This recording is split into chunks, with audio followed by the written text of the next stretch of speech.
Hello, everyone. My name is Jim Sutter, and I'm the CEO of the U.S. Soybean Export Council.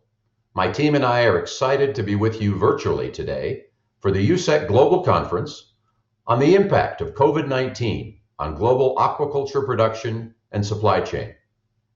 We really appreciate you all taking time out of your day to spend with us.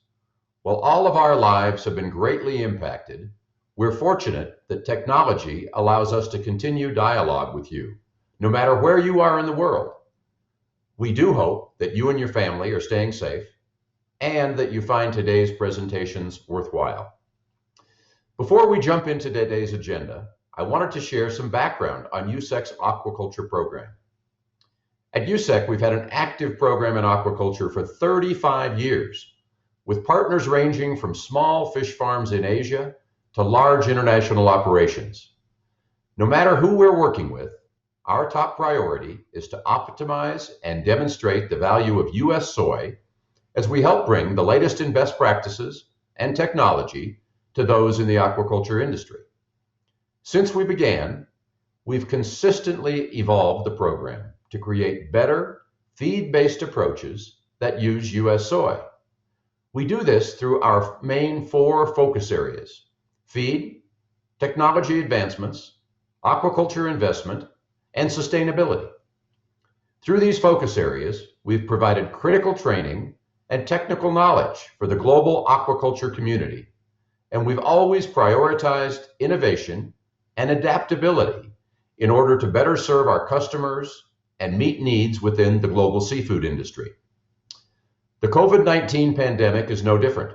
It's significantly impacting on almost every business in the world today. But the closure of many restaurants, food services, and other major users of seafood has severely impacted producers. This has changed seafood sales and consumption in the short term, but there are also longer-term impacts that will be felt across the industry.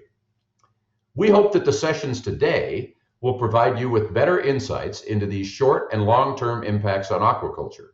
We have strong speakers from across the industry that will provide the most up-to-date research and facts that will hopefully provide some insight and assurance during this time.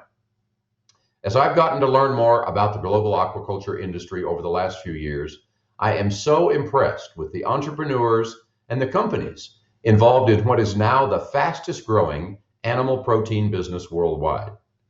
We are fortunate today to have George Chamberlain, the president of the Global Aquaculture Alliance, talking with us about the impact of COVID-19 on global aquaculture production.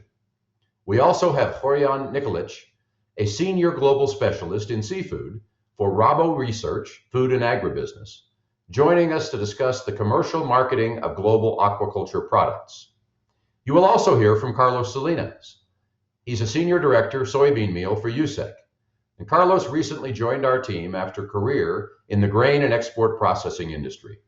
Carlos' role at USSEC includes guiding the marketing, promotion messaging, and work strategies for the soybean meal focus area, of which aquaculture is obviously a key part. While we continue to be surrounded by uncertainty, know that our teams at USSEC are committed to providing high-quality programs to our friends and customers around the world, as well as ensuring access to a continuous stream of sustainably produced and nutritious U.S. soy. Before we get started, there are a couple of housekeeping items to cover that will guide you on how to interact with today's presentation. First, both sessions will be identical. The same session will be conducted twice to make it as convenient as possible for all time zones. There's only a need to attend one session, although you're welcome to attend both if you like.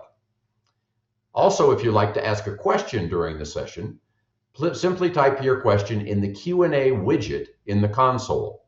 Make sure all questions are submitted in the Q&A widget rather than the chat widget to make sure we can adequately address and monitor those questions. If you should happen to lose audio or video at any time, please refresh your browser. That seems to help fix the problem.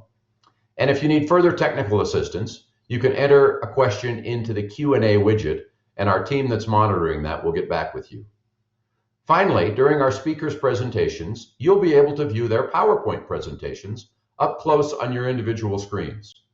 If you choose to do so, the presentations will be available under the handout button at the bottom of the webcast screen. The handout button is the center button at the bottom. At this time, I'm going to turn it over to the chairman of USSEC, Mr. Monty Peterson, who will start today's session. Thanks again for being with us.